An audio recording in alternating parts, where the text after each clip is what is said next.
आज अजीब सी औपचारिकता ने अपनी जगह बना ली थी बेटे और पिता के बीच। तभी पत्नी ने उस खामोशी को तोड़ा। सार्थक, अगले महीने तो रवीना के भाई के बेटे की शादी है ना? हाँ माँ, उसी बारे में बात करने आया हूँ। लड़के वाले इसी शहर के हैं और वो यहीं से शादी करना चाहते हैं। सो रवीना का परिवार शादी के लिए ये घर लेना चाहता है। वो हमारे घर से शादी करना चाहते हैं। इसलिए मैं चाहता हूँ कि जब तक भीड़ भाड़ रहेगी घर में तब तक आप दोनों दीदी के घर चले जाओ, तो आप लोगों को कोई तकलीफ़ भी नहीं होगी। ये सुनकर प्रकाश जी गुस्से से लाल हो गए और बोले, बहू के घर वालों को दूसरा घर दिला दो किराए पर। 10-15 दिनों के लिए हम क्यों शिफ्ट हों कहीं? पापा, आप भी गज़ब करते हो ना। रवीना ने उनसे कह भी दिया है। अब आप लोग अपना देख लो, वो यहीं आएंगे। कहकर सार्थक एकदम से अंदर चला गया। अब प्रकाश जी ने बेटे को सबक सिखाने का फैसला कर लिया था। उन्होंने जो किया उससे बेटे और बहू के होश उड़ गए। कहानी शुरू करने से पहले मेरे चैनल को सब्सक्राइब ज़रूर कर लें और वीडियो अच्छी लगे तो इसे लाइक ज़रूर करें, शेयर ज़रूर करें। आइए कहानी शुरू करते हैं। उफ़ पापा जी, आपने तो पूरा घर ही गंदा कर दिया। अभी अभी राधा ने पोछा मारा था और आपने चप्पलों के निशान छोड़ दिए। थोड़ी तो समझ होनी चाहिए आपको। आप बच्चे तो हैं नहीं। बहू रवीना के मुंह से ये शब्द सुनकर प्रकाश जी हतप्रभ से खड़े रह गए। कैसे पुलिस की नौकरी में सिर्फ उनकी एक आवाज़ बड़े से बड़े मुजरिमों को हिलाकर रख देती थी, और आज उनकी बहू उन्हीं के घर में इतना सुना रही है। तभी पत्नी ने उन्हें सोफे पर बैठाते हुए कहा, कोई बात नहीं जी, बहू की बातों का क्या बुरा मानना, बस जुबान की तेज़ है, बाकी उसके मन में ऐसा कुछ नहीं है। प्रकाश जी ने पत्नी की आंखों में देखा, जैसे पूछ रहे हों सच में, और फीकी सी हंसी उनके होठों पर तैर गई, लेकिन आंखों के कोर थोड़े से नम हो गए। सोफे पर बैठे बैठे ही सोचने लगे, कितने जतन से इस घर को खड़ा किया था, एक एक तिनका अपने हिसाब से रखवाया था इस घरौंदे का, ताकि सेवा अवकाश के बाद पति पत्नी सुविधाओं के साथ आराम से रहेंगे। लेकिन आज सारी दुनिया उनके कमरे तक सिमट गई है। कमरे से बाहर निकलो तो कितना कुछ सुनना पड़ता है। हॉल के अंदर फायर पिट बनवाया था कि ठंड के दिनों में वहाँ आग के सामने भुनी मूंगफलियाँ खाया करेंगे। लेकिन मजाल क्या कि बहू कभी सर्दी में आग जलाने दे। कहती है कि पूरे घर में राख के कण फैलते हैं, और फिर चिमनी वैसी ही रंगी पुती दिखती है, एकदम उजली, क्योंकि बहू को वैसी ही पसंद है।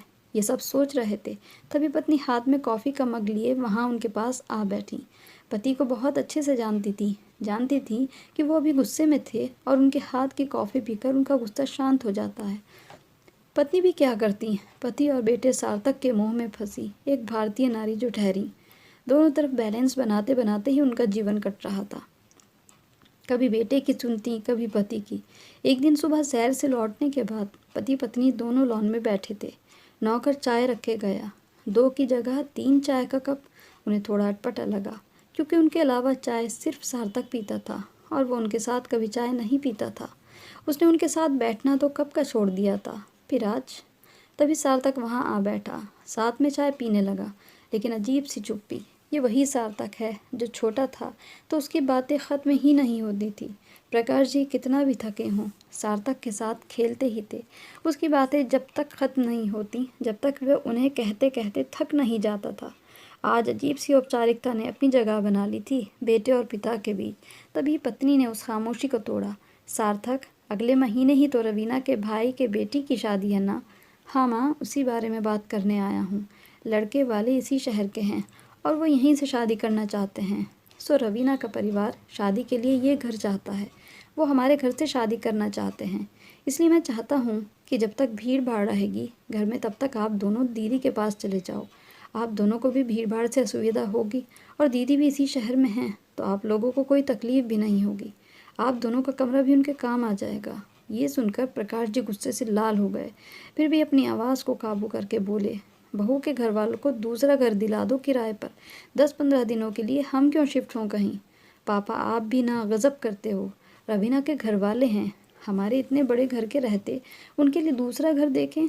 अब रवीना ने उनसे कह भी दिया है, अब आप लोग अपना देख लो, वो यहीं आएंगे। कहकर सार्थक एकदम से अंदर चला गया। अंदर से बहू की आवाज़ भी आने लगी। लग रहा था कि वो सब कुछ सुन रही थी और उसे प्रकाश जी की बात शायद अच्छी नहीं लगी थी।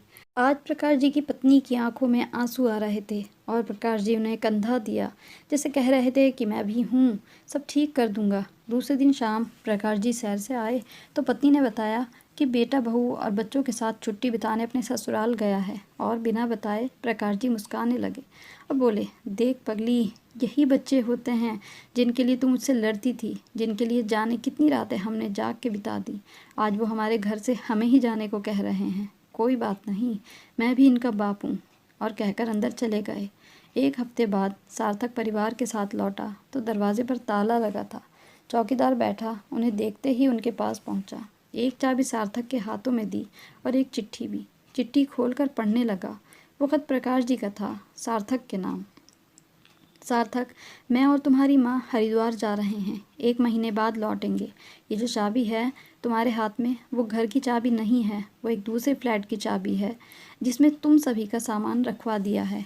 वो फ्लैट मैंने बहुत पहले ख़रीदा था, तुम्हें नहीं बताया था। पाश इलाके में है, तुम लोगों के लिए अच्छा है। अगर अच्छा ना लगे तो अपने हिसाब से घर ले लेना। ये घर मेरा और तुम्हारी माँ का है और हमारा ही रहेगा। इसमें से हमें कोई नहीं निकाल सकता।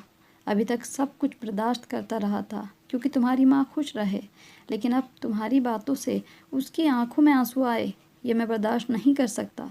ये हमारा सपनों का घर है जिसमें हम अपने बच्चों और नाती पोतों के साथ रहना चाहते थे, लेकिन शायद ईश्वर को ये मंजूर नहीं था और तुम लोगों को हमारा साथ पसंद नहीं था। वो घर मेरे और तुम्हारी माँ की तरफ से तुम लोगों के लिए आशीर्वाद स्वरूप है। इच्छा होगी तो रखना, वरना वापस कर देना। माता पिता होने के नाते हम अपना आत्मसम्मान नहीं खो सकते। हमारे बाद ये घर ट्रस्ट का होगा जो यहाँ वृद्धाश्रम बनाएंगे। इस घर पर तुम्हारा या तुम्हारी बहन का कोई अधिकार नहीं होगा। मैंने ये बात तुम्हारी बहन को भी बता दी है और वो मेरे इस फैसले से खुश है। उम्मीद है तुम भी होंगे। तुम सब खुश रहो, तुम्हारा पिता। खत खत्म होते ही सार्थक जड़ हो चुका था। आंखों में आंसू थे, लेकिन ये पता नहीं कि वो आंसू पश्चाताप के थे या बड़े से घर को खोने के, या फिर इस एहसास के टूटने के कि पिता की जायदाद अंत में बेटे की ही होती है। सार्थक को इस तरह सकते में देख जब रवीना ने भी खत पढ़ा तो उसके पैर भी ज़मीन में गड़ गए। उसने तो कभी सोचा नहीं था ऐसा होगा, लेकिन ये सब उसके और सार्थक के बुरे व्यवहार का नतीजा था। वह ये भूल गए थे जिस घर में वे रहते हैं वे प्रकाश जी ने ही बनवाया था। उनको तो ये घमंड था ये सब उनका है। आज उनकी आंखों पर पड़ी पट्टी खुल चुकी थी और उनको बहुत पछतावा था, लेकिन अब पछताने से क्या फ़ायदा, वक्त तो हाथ से निकल गया था।